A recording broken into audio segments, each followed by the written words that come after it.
Senhor presidente, eu subo a essa tribuna no dia de hoje para falar sobre a educação e desmistificar a lenda que estão querendo propagar na nação de que o Brasil é um país que não investe na educação.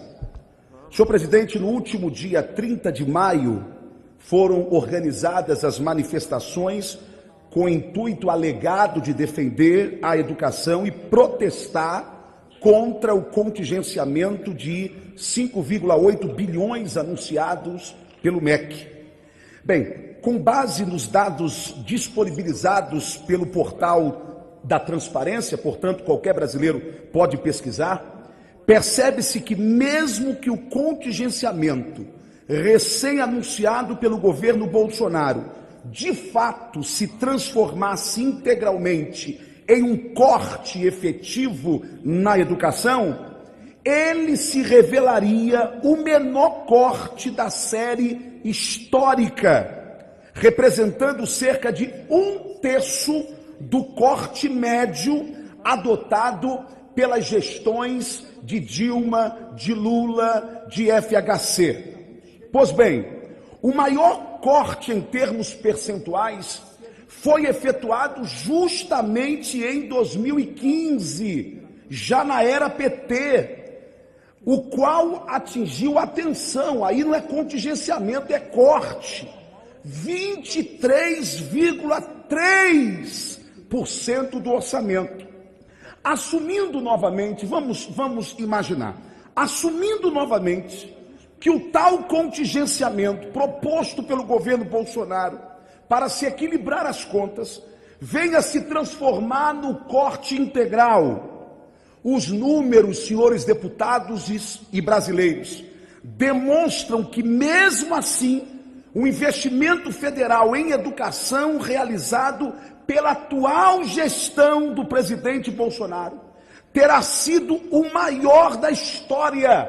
Eu estou dizendo, o investimento terá sido o maior da história, atingindo um patamar de 111 bilhões de reais.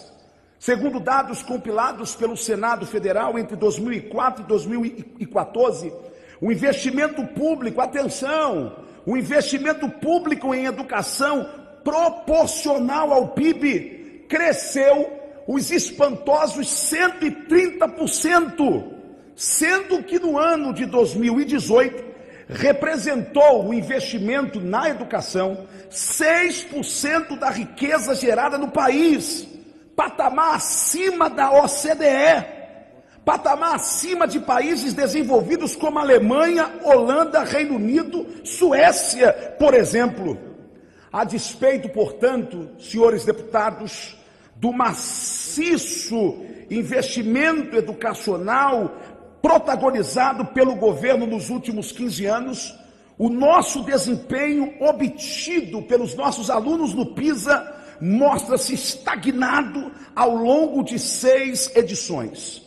No Brasil, se investe muito em educação com pouco resultado. Não dá para o MEC continuar sendo uma grande universidade federal.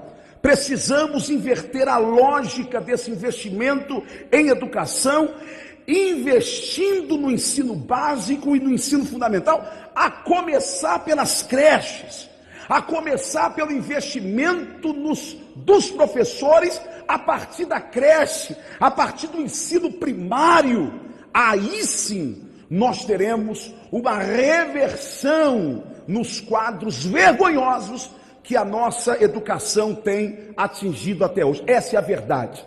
Esses são os números. O resto é politicagem para tentar denegrir o governo Bolsonaro.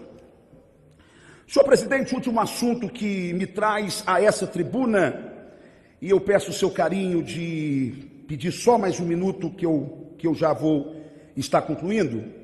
Senhor presidente, o Papa Francisco, a quem eu tributo o meu respeito e também a minha consideração como cristão que sou, ele disse que, abre aspas, comunistas pensam como os cristãos. Bem, eu quero, com todo respeito à sua santidade, dizer que eu não concordo. E como para nós cristãos o que vale é a Bíblia, independente de sermos evangélicos ou católicos, por que o comunista não pensa como um cristão? Parece até que pensa, mas não pensa. Primeiro, o comunismo, Papa, é uma ideologia política e socioeconômica que pretende estabelecer uma sociedade igualitária por meio da abolição da propriedade privada, das classes sociais e do próprio Estado.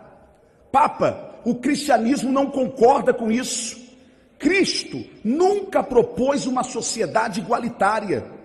Não que ele não propusesse uma sociedade justa, mas a justiça do Cristo é diferente da justiça de Marx e de Engels.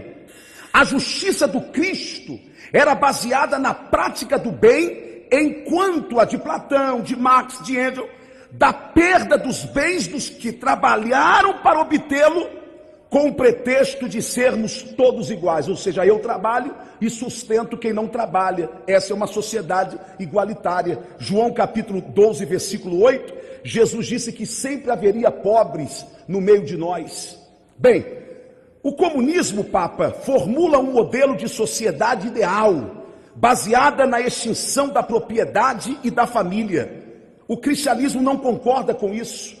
Provérbios 22, 28 diz: não remova os marcos, os limites da propriedade que os seus antepassados colocaram, ou seja, preservando o direito à propriedade. Senhor presidente, a sua aquiescência de mais um minuto para terminar.